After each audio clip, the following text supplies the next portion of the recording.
এই মুহূর্তে আমেরিকা এবং ইসরায়েলের সঙ্গে ইরানের যুদ্ধের দিকে নজর গোটা বিশ্বের।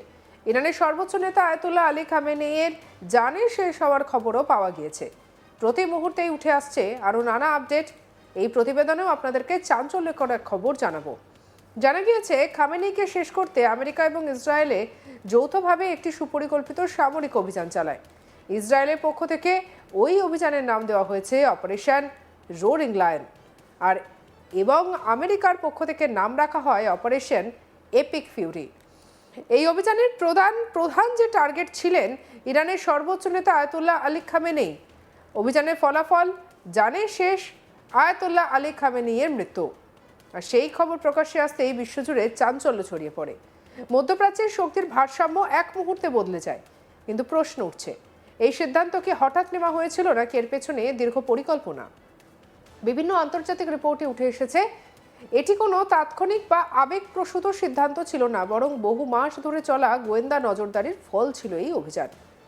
আমেরিকার গোয়েন্দা সংস্থা সিআইএ দীর্ঘদিন ধরে আয়াতুল্লাহ আলী খামেনেইয়ের গতিবিধি, অবস্থান এবং তার চলাফেরা পর্যবেক্ষণ করছিল। ধীরে ধীরে তাদের হাতে এমন তথ্য আসতে থাকে যা খামেনেইয়ের অবস্থান সম্পর্কে নির্ভুল তথ্য হিসেবে বিবেচিত হয়। তারপর আসে সেই গুরুত্বপূর্ণ খবর। শনিবার সকালে তেহরানের কেন্দ্রস্থলে একটি নেতৃত্ব কমপ্লেক্সে ইরানের শীর্ষ কর্মকর্তা একটি বৈঠক করে এবং সেখানে স্বয়ং খামেনেই উপস্থিত থাকবেন এমন কথা শোনা যায়। আর সেই গোয়েন্দা তথ্য সরাসরি ইসরায়েলের কাছে পাঠানো হয়। প্রথমে পরিকল্পনা ছিল রাতের অন্ধকারে হামলা চালানোর, কিন্তু নতুন তথ্য পরিস্থিতি বদলে দেয়। আমেরিকা এবং ইসরায়েল উভয় সরকার সিদ্ধান্ত নেয় বৈঠকের সময় আক্রমণ চালালে তিনি পালানোর সুযোগ পাবে না। দুটি আমেরিকান সূত্র এবং এক আমেরিকান আধিকারিক আন্তর্জাতিক সংবাদ সংস্থাকে জানিয়েছে খামেনেই যখন তার শীর্ষ উপদেষ্টাদের সঙ্গে বৈঠকে ছিলেন তখন হামলা চালানোই ছিল কৌশলগতভাবে সবথেকে উপযুক্ত সময়, তাই এই সুযোগ হাতছাড়া করতে চাননি তারা। ইসরায়েলের সময় অনুযায়ী সকাল প্রায় 6টার দিকে যুদ্ধ বিমানগুলি ঘাঁটি থেকে উড়ে যায়। কম বেশি 2 ঘন্টা 5 মিনিট পরে তেহরানের সময় সকালে প্রায় 9টা 40 মিনিটে দীর্ঘপাল্লার ক্ষেপণাস্ত্র গিয়ে আঘাত হানে সেই কমপ্লেক্সে। জানা গিয়েছে কমপ্লেক্সের এক ভবনে ছিলেন ইরানের জাতীয় নিরাপত্তা সংক্রান্ত শীর্ষ আধিকারিকেরা, আর একটি কাছাকাছি ভবনে অবস্থান করছিল খামেনেই নিজে। দুটি ভবনকে টার্গেট করা হয়। সেই অভিযানে ব্যবহৃত হয় আমেরিকার ক্ষেপণাস্ত্র, ড্রোন, ইসরায়েলের যুদ্ধবিমান। আমেরিকার যুদ্ধবিমান থেকে ছোড়া হয় টমাহক ক্রুজ মিসাইল। আমেরিকান সেনাবাহিনী ব্যবহার করে হিমার্স লঞ্চার। এছাড়াও প্রথমবারের মতো কম খরচের একমুখী আক্রমণকারী ড্রোন ব্যবহার করা হয়, যা টাস্ক ফোর্স স্করপিয়ন স্ট্রাইক নামের একটি ইউনিট পরিচালনা করেছিল। যে কমপ্লেক্সে হামলা চালানো হয় সেটি ছিল অত্যন্ত গুরুত্বপূর্ণ স্থান। সেখানে ছিল ইরানের প্রেসিডেন্টের দপ্তর, সর্বোচ্চ নেতার কার্যালয় এবং ইরানের ন্যাশনাল সিকিউরিটি কাউন্সিলের অফিস, অর্থাৎ সেটি ছিল কার্যত ইসলামী প্রজাতন্ত্র ইরানের স্নায়ুকেন্দ্র।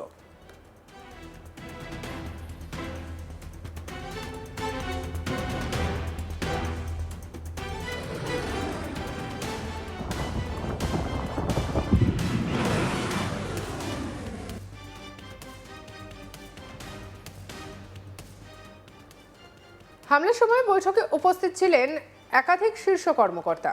তাদের মধ্যে ছিলেন ইসলামিক রেভলিউশনারি গার্ড কর্পসের প্রধান কমান্ডার মোহাম্মদ পাকপুর, প্রতিরক্ষা মন্ত্রী আজিজ নাসিরজাদেহ, মিলিটারি কাউন্সিলের প্রধান অ্যাডমিরাল আলী সমখানি, আইআরজিসি অ্যারোস্পেসের কমান্ডার সাইয়েদ মজিদ মুসাভি, উপগোয়েন্দা মন্ত্রী মোহাম্মদ সিরাজি সহ আরও অনেকে।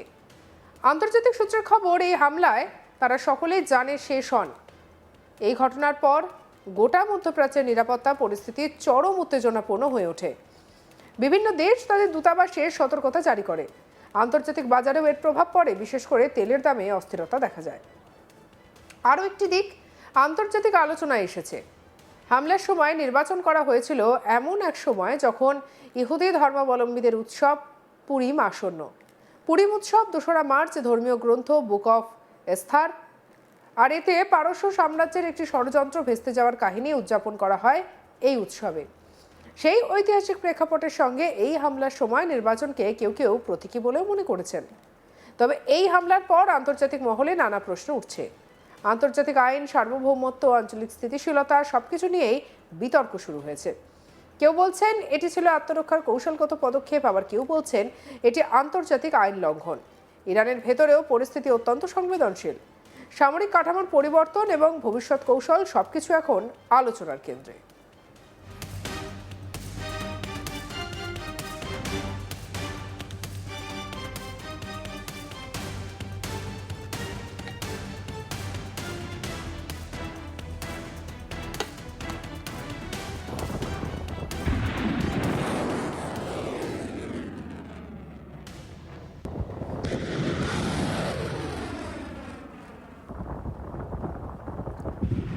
বিশেষজ্ঞরা বলছেন এই হামলা শুধু একজন নেতার জানে শেষ হওয়া নয়, এটি একটি ভূরাজনৈতিক যুগের সমাপ্তি এবং নতুন অধ্যায়ের সূচনা।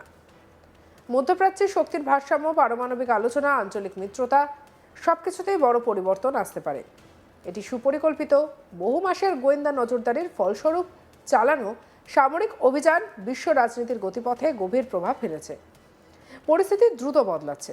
আগামী দিনগুলোতে আন্তর্জাতিক কূটনীতির কোন পথে এগোয়, ইরানের আভ্যন্তরীণ রাজনীতি কিভাবে নতুন নেতৃত্ব খুঁজে পায় এবং আমেরিকা ইসরায়েলের জোটের পরবর্তী পদক্ষেপ কি হয়, সেদিকেই এখন সবার নজর।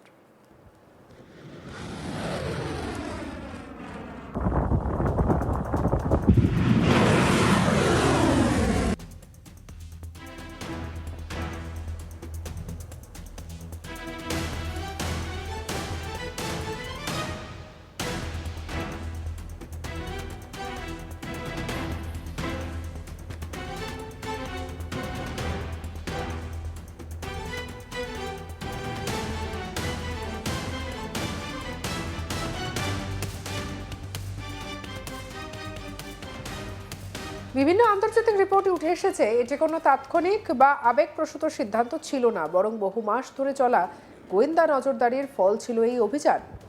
আমেরিকার গোয়েন্দা সংস্থা সিআইএ দীর্ঘদিন ধরে আয়াতুল্লাহ আলী খামেনেইর গতিবিধি, অবস্থান এবং তার চলাফেরা পর্যবেক্ষণ করছিল।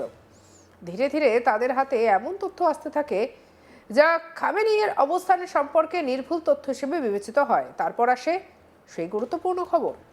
শনিবার সকালে তেহরানের কেন্দ্রস্থলে একটি নেতৃত্ব কমপ্লেক্সে ইরানের শীর্ষ কর্মকর্তাদের একটি বৈঠক হবে এবং সেখানে স্বয়ং খামেনেই উপস্থিত থাকবেন। সেই গোয়েন্দা তথ্য সরাসরি ইসরায়েলের কাছে পাঠানো হয়। প্রথমে পরিকল্পনা ছিল রাতের অন্ধকারে হামলা চালানো, কিন্তু নতুন তথ্য পরিস্থিতি বদলে দেয়।